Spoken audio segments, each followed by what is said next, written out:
Кыргызстанда сатылган дарбыздар коопсуз деп табылды. Балага ийне сайып ВИЧ жуктурушкан. Депутат Элдар Абакиров чуулгандуу факты айтты. Каракулчада 20 жылдык салтанатка барган аялын сабап өлтүргөн жаран кармалды.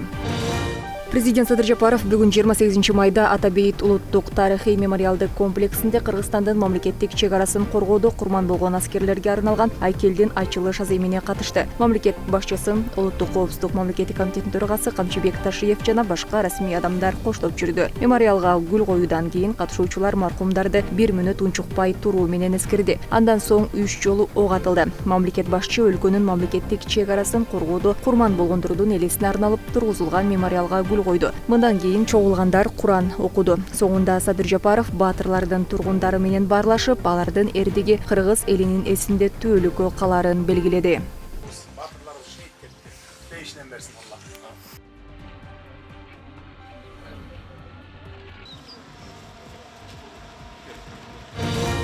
Бишкекте ЖКК өлкөлөрүнүн коргоо министрлери кеңешинин жыйыны болуп өттү. Ага уюмдун башкы катчысы Имангали Тасмагамбетов жана Бириккен штабтын башчысы Андрей Сердюков катышты. Жыйынды алып барган Кыргызстандын коргоо министри Руслан Мукамбетов ЖКК өлкөлөрүнүн аскердик кызматташтыгын андан ары өркүндөтүү жана өнүктүрүү, башкаруу системаларын жакшыртуу, күчтөрдү жана каражаттарды биргелешип даярдоо маселелеринде көз караштардын жана принципиалдуу мамилелердин бирдиктүүлүгүн дагы бир жолу көрсөткөнүн белгиледи. Катышуучулары улуу атамекендик согуштун баатырларынын элесине тазим кылып, Жеңиш аянтындагы өчпө сотко гүл чамбар коюшту. Министрлерди президент Садыр Жапаров кабыл кошумчаланды.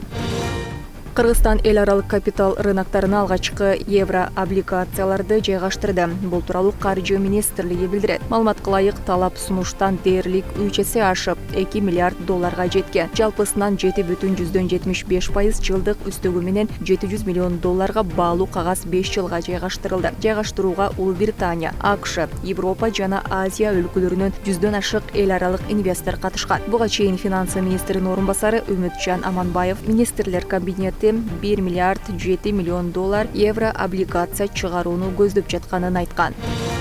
Бишкек шаарынын борбордук бөлүгүндө жайгашкан Олд Бишкек комплексинин мезгил кутусу салынды. Белгилей кетсек, заманбап жер өтмөктүн курулуш иштери жакында эле башталган. Жалпы аянты 21 чарчы метр жерди түзгөн комплекстин карамагында 250 соода жайы, 16 лифт, 12 эскалатор жана бир нече кирип чыгуучу эшиктер жайгашат. Ошондой эле 220 унаа токтотуучу жай дагы салынат. Комплекстин курамында эс алуу аянтчалары дагы курулат. Жөн өтмөк кылбастан көп функционалдуу деген маселеси бул көптөгөн көйгөйлөрдү чечүү максатында курулуп атат дегенди билдирет да.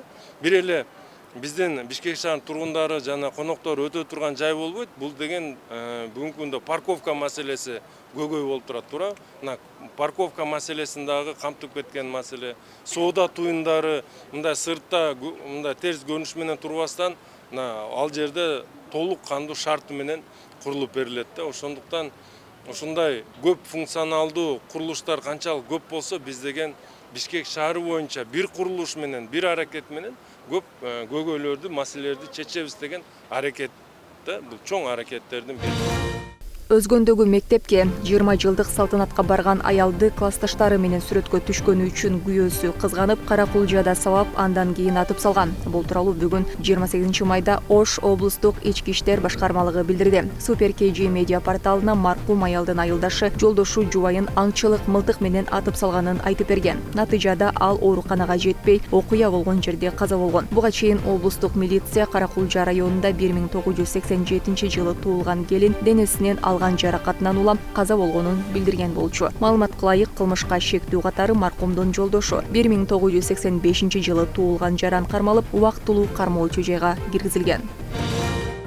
Чүйдө дарыгерлер балага ийне сайып ВИЧ жуктурган. Бул тууралуу бүгүн 28 майда Жогорку кеңештин депутаты Элдар Абакиров билдирди. Ала 1-июлга чейин анан мына жаңы эле кат жазышты. Сокулуктун ооруканасында кичинекей балага укол сайганда ВИЧ, СПИД жугуштуруп алыптыр. ошолго да бир көзөмөлдү күчөтүш керек деп ойлойм. Андайга жол бербеш керек. Бүгүн 28 майдагы жогорку кеңештин жыйынында депутат Марлен Маматалиев Бишкектеги жол оңдоо иштеринде кемчиликтер бар экенин айтты. Ал Борбор калаада көп жолдор оңдоп түзөөдөн өтүп жатканына ыраазы экенин белгилеп, бирок ишти тездетүү үчүн жумушчулар дем алыш күндөрү иштебей жатканына нааразы болду. Барлык жерде айтпайын, бирок мына Медерова көчөсүн конкретно айтайын. Выходной күндөрү кадимкидей эле иштебей коюшат да. Жол болсом кечинде саат 6-да жумуш бүттү деп кетип калат. Мен ойлойм, бул Бишкек шаары үчүн кабыл албай турган нерсе да. Сөзсүз түрдө буну контролго алып, катуу тапшырмаларды берип, тийиштүү тапшырмаларды берип койсоңуз жакшы болот эле. Бул бир. Экинчиси. Кыргызстанда сатылып жаткан дарбыздарды коркпой эле жей берсеңиз болот. Ветеринардык, санитардык экспертиза боюнча лабораториянын адистери андагы нитраттын деңгээли нормада экенин билдирди. Дарбыздын курамындагы нитраттын деңгээли килограммына 60 мг болсо, коопсуз деп эсептелип, ден соолукка зыян келтирбейт. Учурда өлкө аймагында сатылып жаткан дарбыздар Өзбекстандан импорттолууда. Алар күн сайын атайын лабораториялык текшерүүдөн өткөрүлүп жатат, деди Айыл чарба министрлиги. Мынакей 52 миллиграмм на килограмм. Жеткен жок. Жеткен жок. Ошо